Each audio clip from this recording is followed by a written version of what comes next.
Before we get started, if Harry Potter was retiring down in Miami, I'd like to think he would be doing Brazilian butt lifts for the Kardashians with that spell, asbestos DiGiorno. All right.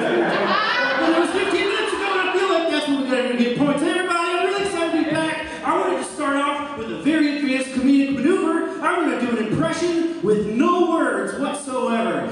For your consideration for the super funny semi-final opener for me, my impression of a 30-year-old Rasputin. That's it. I think it's pretty good, honestly. I tried that one for, they were casting for the live-action remake of Aladdin a few years ago. I was like, I could be a good Jafar. They did not call that, so that's fine. I figured I'd just keep growing out my hair until they get around to Anastasia, and it's been a couple years. I just found out last week that's not even a Disney movie. Joke's on me.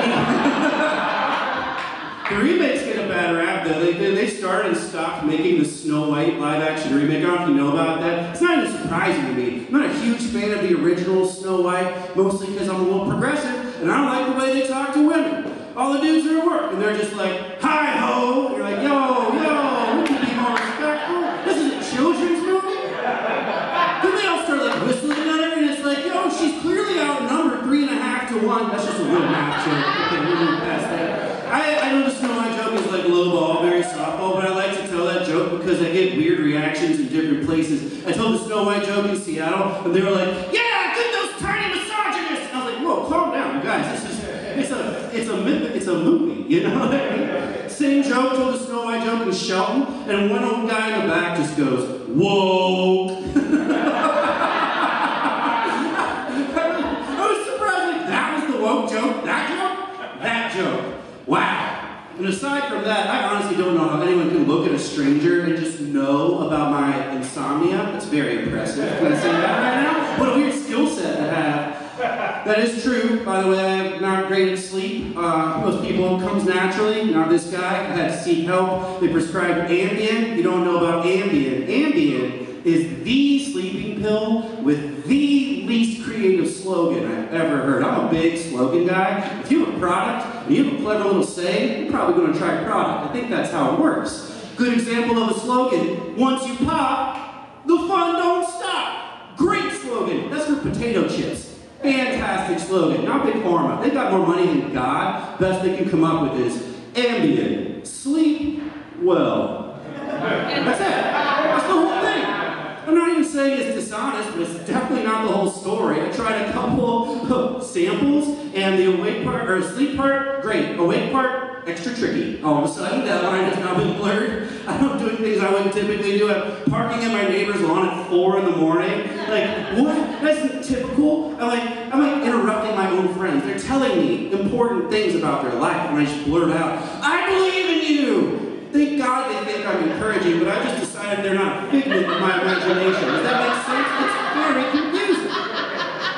I wrote them a letter. I was like, hey, Ambien, maybe you should update your slogan. Just a little something with pat, a little sip, try this. Ambien, living the dream. It's a little better. It's a little more honest. You know? They won't do it, though. I tried over. They will not change their slogan. It's so frustrating. It's like, open your eyes, people. They can't. And then it's the medication. Like you. Okay, great. Anyway, I don't take Ambien because obviously bad slogan, so I'm convicted in my principles. But what I do, I figure out this little trick that everyone can use going forward. Now what I do, I take 100 tiny little naps throughout the day. I call it microdosing. It's very good. It's very popular. You know where they love that? Oregon. Everyone in Oregon loves that joke.